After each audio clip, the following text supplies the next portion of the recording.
வணக்கம். இது big picture. நான் பாலா. ஆளுநர் ஆர்.என். ரவி அவர்களினுடைய கையிலிருந்து பட்டத்தை வாங்க மறுத்திருக்கிறார் ஒரு முனைவர் பட்ட மாணவி. இதற்கான காரணம் என்ன? அவர் ஏன் ஆளுநர் கையில் இருந்து பட்டத்தை வாங்க மறுத்து துணைவேந்தரின் கையிலிருந்து பட்டத்தை வாங்கினார் என்பதற்காக அவர் சொன்ன விளக்கம் என்ன அப்படிங்கிறத விரிவா பார்க்கலாம்.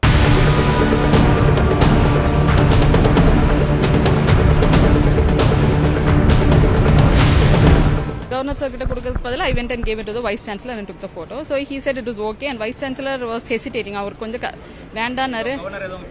It's okayன்னு சொன்னாரு. வைஸ் சான்சலர் அது வாங்குறதுக்கு ஹெசிடேட் ஆன உடனே இட்ஸ் ஓகேன்னு சொன்னாங்க. இல்லை நீங்கள் வாங்குங்க, பிரச்சனை இல்லைன்னு சொன்னாங்க.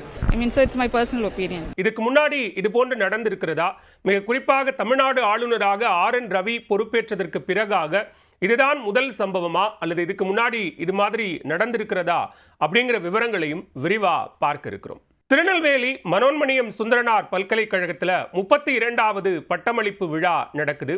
வேந்தர் என்கிற முறையில் பல்கலைக்கழகங்களினுடைய வேந்தராக ஆளுநர் ஆர்.என். ரவி பங்கேற்று மாணவர்களுக்கு பட்டங்களை வழங்குவதற்காக சிறப்பு விருந்தினராக சென்றிருந்தார். இந்த பட்டமளிப்பு விழாவை உயர்கல்வித்துறை அமைச்சர் கோவி செழியன் ஏற்கனவே புறக்கணித்திருந்தார். இந்த சூழல்ல தான் இந்த பட்டமளிப்பு விழா என்பது கிட்டத்தட்ட இளநிலை மாணவர்கள், முதுநிலை மாணவர்கள் மற்றும் முனைவர் பட்டம், ஆராய்ச்சி பட்டம் பெறுபவர்கள் என மொத்தம் 650 பேர் இந்த விழாவில் இன்றைக்கு பட்டத்தை பெற்றார்கள். அதில் ஒரு மாணவி மட்டும் ஆராய்ச்சி மாணவி. அவர் பட்டத்தை பெறுகிற போது, அதாவது மாணவர்கள் என்ன ப்ரொசீஜரில் அதை போய் ஸ்டேஜில் வாங்குவாங்கன்னா, ஏற்கனவே துணைவேந்தர், பல்கலைக்கழக துணைவேந்தருடைய கையிலிருந்து அந்த பட்டத்தை வாங்கி அவர்கள் கையில் வச்சிருப்பாங்க. மேடைக்கு சென்று அதை ஆளுநரின் கையில் கொடுத்து வாங்கி புகைப்படம் எடுத்துக்கொண்டு வாழ்த்து பெற்று கீழே இறங்குறது அப்படிங்கிறது தான் அதனுடைய அந்த பட்டமளிப்பு விழாவினுடைய ஒரு பேசிக் புரோட்டோகாலாக அதுதான் இருக்கும். ஸோ அப்போ எல்லா மாணவிகளும் வரிசையாக சென்று மாணவர்கள் எல்லாரும் பட்டத்தை ஆளுநரின் கையில் கொடுத்து வாழ்த்துக்களை பெற்று இறங்கி செல்கிறார்கள். அப்போது ஒரு மாணவி மட்டும் நேராக ஆளுநர் இடம் செல்கிறார். அவர் அந்த பட்டத்தை பெறுவதற்காக கையை நீட்டும் போது அந்த மாணவி நேராக துணைவேந்தரிடம் சென்று அந்த பட்டத்தை கொடுக்குறாங்க. அப்போ துணைவேந்தர் சொல்கிறாரு, ஆளுநரிடம் கொடுங்க அப்படின்னு சொல்லும்போது, இல்லை நான் உங்கள் கையால் இருந்து தான் பட்டத்தை பெற விரும்புகிறேன் அப்படின்னு சொல்லும்போது ஆளுநரை அவர் திரும்பி பார்க்கிறார். அவர் அப்போது ஆளுநர் ஸ்டேஜில் இருந்து இட்ஸ் ஓகே அப்படின்னு சொன்னதாக அந்த மாணவியே சொல்கிறார். ஸோ இப்போ பட்டத்தை வாங்கிட்டு கீழே இறங்கி வந்துடுறாங்க. இந்த விவகாரம் மிகப்பெரிய ஒரு சலசலப்பை ஏற்படுத்தி இருக்கிறது. நெல்லை மனோன்மணியம் சுந்தரனார் பல்கலைக்கழகத்தில் ஒரு மாணவி, அதுவும் ஆராய்ச்சி மாணவி, ஆளுநரினுடைய கையில் இருந்து பட்டத்தை வாங்க மறுத்திருக்கிறார் அப்படிங்கிறது மிக முக்கிய செய்தியாக பரவிய நிலையில் ஏன் ஆளுநரின் கையால் தான் பட்டத்தை பெறவில்லை அப்படிங்கிறதுக்கு அந்த மாணவி அளித்த விளக்கம் என்ன அப்படின்னு பார்த்தோம்னா, அவங்க நாகர்கோயிலை சேர்ந்த ஜீன் ஜோசப், திருநெல்வேலி, அதாவது நெல்லை மனோன்மணியம் சுந்தரனார் பல்கலைக்கழகத்தில் மனிதவள மேம்பாட்டுத்துறை இதில் ஆராய்ச்சி பட்டம் பெற்றிருக்கக்கூடிய ஜீன் ஜோசப் நாகர்கோயிலை சேர்ந்தவர்.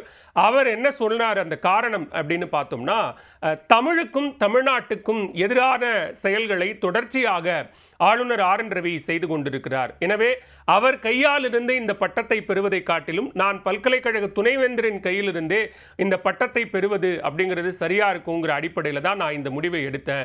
இது என்னோட டிகிரி, அதாவது அவங்க சொன்னது என்ன, செய்தியாளர் சந்திப்பிலையோ அல்லது நமக்கு அளித்த சிறப்பு நேர்காணலையோ சொன்னது என்ன அப்படின்னு பார்த்தோம்னா, இது மை டிகிரி மை ரைட்ஸ் அப்படிங்கிற அடிப்படையில் இந்த பட்டத்தை நான் யாரிடமிருந்து பெற வேண்டும் அப்படிங்கிற உரிமை எனக்கு இருக்கிறது. அதன் அடிப்படையில் நான் இதை ஆளுநர் கையிலிருந்து பெறக்கூடாது அப்படிங்கிற காரணத்திற்காக இந்த முடிவை எடுத்தேன் அப்படின்னு சொல்லும்போது நிறைய கேள்விகளும் முன்வைக்கப்படுகிறது.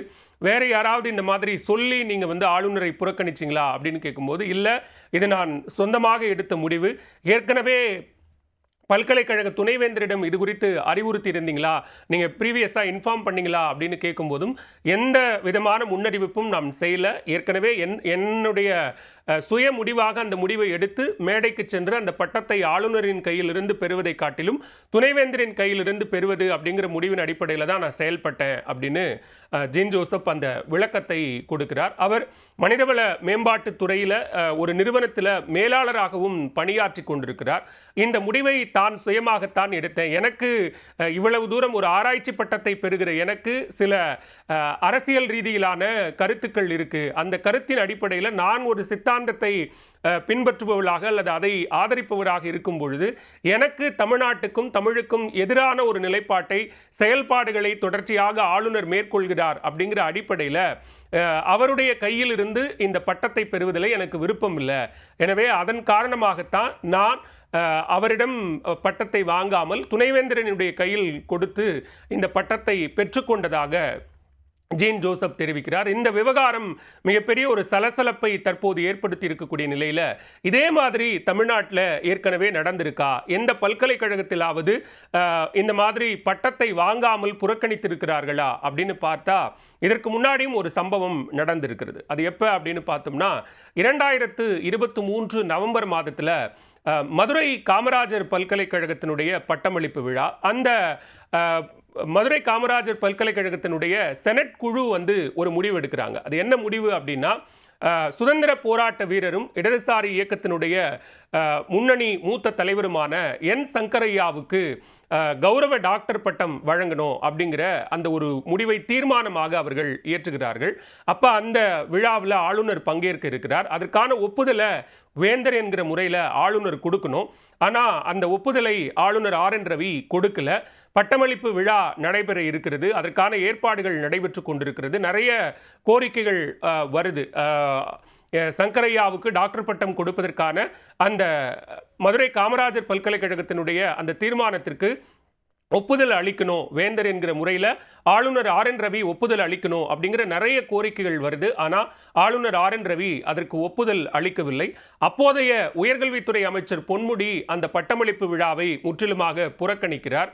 இதே காரணத்தை சொல்லி அந்த பல்கலைக்கழகத்தினுடைய செனட் உறுப்பினர்கள் 15 பேர், அது மட்டும் இல்லாமல் மிக முக்கியமாக ஆராய்ச்சி பட்டம் பெற இருந்த பேராசிரியர்கள் 2 பேர் அந்த மதுரை காமராஜர் பல்கலைக்கழகத்தில் அவங்க அப்போ முனைவர் பட்டம் பெறுவதாக இருந்தது. அந்த இருவரும் கூட அந்த பட்டமளிப்பு விழாவை புறக்கணித்து ஆளுநர் RN ரவியின் கையில் இருந்து நாங்கள் அந்த பட்டத்தை பெற விரும்பவில்லை அப்படின்னு பேராசிரியர் பாபு மற்றும் சுரேஷ்ராஜ் ஆகிய இருவர் அந்த பட்டமளிப்பு விழாவையே புறக்கணிக்கிறாங்க. இப்போ மாணவி ஜீன் ஜோசப் மேடைக்கு ஆளுநரின் கையிலிருந்து அந்த பட்டத்தை வாங்காமல் துணைவேந்தர் கையிலிருந்து வாங்கியது அப்படிங்கிறது உண்மையிலே ஒரு ஷாக்கிங் ஈவெண்ட்டாக தான் அது ஸ்டேஜில் இருந்திருக்கும். ஆனால் இதற்கு முன்னதாக மதுரை காமராஜர் பல்கலைக்கழகத்தை பொறுத்த வரைக்கும் பேராசிரியர்கள் இருவருமே இந்த காரணத்தை சொல்லி அவர்கள் சொன்னது என்ன அப்படின்னா, தமிழினுடைய பண்பாட்டு தலம், ஜனநாயக மாண்பு, பண்பு உள்ளிட்டவைகளுக்கெல்லாம் ஆளுநர் RN ரவி எதிராக செயல்படுகிறார். எனவே அவரிடமிருந்து நாங்கள் இந்த பட்டத்தை வாங்க விரும்பவில்லை அப்படிங்கிற ஒரு காரணத்தை வெளிப்படையாக சொல்லி அந்த பட்டமளிப்பு விழாவையே 2 பேராசிரியர்களும் புறக்கணித்தார்கள். ஸோ 2023 மதுரை காமராஜர் பல்கலைக்கழகத்தில் நடைபெற்ற நிகழ்வு என்பது மாணவர்கள் அந்த விழாவுக்கே வரலை, பட்டமளிப்பு மேடைக்கு வரலை அப்படிங்கிறதுனால அது ஒரு பெரிய விஷயமாக வெளியில் தெரியல. ஆனால் இந்த முறை நெல்லை மனோன்மணியம் சுந்தரனார் பல்கலைக்கழகத்தில் நடந்திருக்கக்கூடிய நிகழ்வு என்பது 650 மாணவ மாணவிகள் இந்த பட்டத்தை பெறுகிற போது ஒருவர் மட்டும் ஆளுநரினுடைய கையிலிருந்து தான் பட்டத்தை பெற விரும்பவில்லை. தமிழுக்கும் தமிழ்நாட்டுக்கும் எதிராக ஆளுநர் RN ரவி செயல்பட்டு கொண்டிருக்கிறார். எனவே அவர் கையால் தான் இந்த முனைவர் பட்டத்தை வாங்க விரும்பவில்லை அப்படிங்கிற ஒரு விஷயத்தை ரொம்ப அழுத்தம் திருத்தமாக ஜீன் ஜோசப் பதிவு செய்திருக்கிறார். அவருடைய பின்னணி குறித்தும் நிறைய கேள்விகள் எழுந்தது. நீங்கள் யாருடைய அழுத்தத்தின் பேரிலாவது இப்படி செய்தீங்களா, யாராவது உங்களுக்கு இப்படி செய்ய சொல்லி சொன்னாங்களா அப்படின்லாம் செய்தியாளர்கள் நிறைய கேள்விகளை ஜீன் ஜோசப்பை நோக்கி எழுப்பினார்கள். இல்லை, இது தன்னுடைய சுயமான முடிவு, யாரும் எந்த அழுத்தத்தையும் தனக்கு கொடுக்கல, தானாக சுயமாக சிந்தித்து எடுத்த முடிவு தான் அப்படின்னு ஜீன் ஜோசப் கூறியிருக்கிறார். ஏற்கனவே பல இடங்களில், பல வெளிநாடுகளில் அல்லது வெளி மாநிலங்களில் இது போன்ற நிகழ்வுகள் 1-2 நடந்திருக்கிறது. ஆனால் தமிழ்நாட்டில் ஆளுநர் RN ரவி பொறுப்பேற்றதற்கு பிறகாக பல்கலைக்கழகங்களினுடைய வேந்தராக அவர் பல பல்கலைக்கழகங்களினுடைய பட்டமளிப்பு விழாவில் பங்கேற்று கொண்டிருக்கிறார். அந்த வகையில் 2023 மதுரை காமராஜர் பல்கலைக்கழகத்தில் நடைபெற்ற ஒரு நிகழ்வு, அதற்கடுத்ததாக தற்போது மீண்டும் மனோன்மணியம் சுந்தரனார் பல்கலைக்கழகத்தில் 2வது நிகழ்வு நடைபெற்றிருப்பது என்பது ஒரு சலசலப்பை ஏற்படுத்தி இருக்கிறது. மேடையில் ஆளுநரினுடைய கையால் அந்த பட்டத்தை வாங்காமல் மாணவி புறக்கணித்திருப்பது என்பதும் மிக முக்கியமான ஒன்றாக இருக்கிறது. அப்போ இந்த மாணவி கிட்ட அது தொடர்பாக கேட்கும்போது ஆளுநர் அங்கே ஸ்டேஜில் ஏதாவது ரியாக்ட் பண்ணாரா, உங்களிடம் ஏதாவது கேட்டாரா, பேசினாரா அப்படின்னு கேட்கும்போது, நான் துணைவேந்தரின் கையிலிருந்து இந்த பட்டத்தை வாங்கிக் கொள்கிறேன் அப்படின்னு சொல்லும்போது அவர் இட்ஸ் ஓகே அப்படின்னு தான் சொன்னார். அவருடைய உடல் மொழியிலோ அல்லது முகபாவங்களிலோ அந்த நேரத்தில் அவர் எதையும் எக்ஸ்பிரஸ் பண்ணலை. தான் இந்த பட்டத்தை வாங்கி கொண்டு வந்துவிட்டதாக ஜேன் ஜோசப் தெரிவித்திருக்கிறார். இந்த விவகாரம் மிக முக்கிய பேசுபொருளாக மாறியிருக்கிறது. இரண்டாவது முறையாக தமிழ்நாட்டில் ஆளுநர் RN ரவியின் கையிலிருந்து எண்ணிக்கையின் அடிப்படையில் பார்த்தோம்னா 3வது நபர், ஏற்கனவே 2 பேராசிரியர்கள், இவங்க ஜேன் ஜோசப்போடு சேர்த்து 3வது நபராக அவர் கையிலிருந்து பட்டத்தை வாங்க மறுப்பு தெரிவித்திருப்பது என்பது மிக முக்கியமாக பார்க்க வேண்டிய ஒன்றாக இருக்கிறது.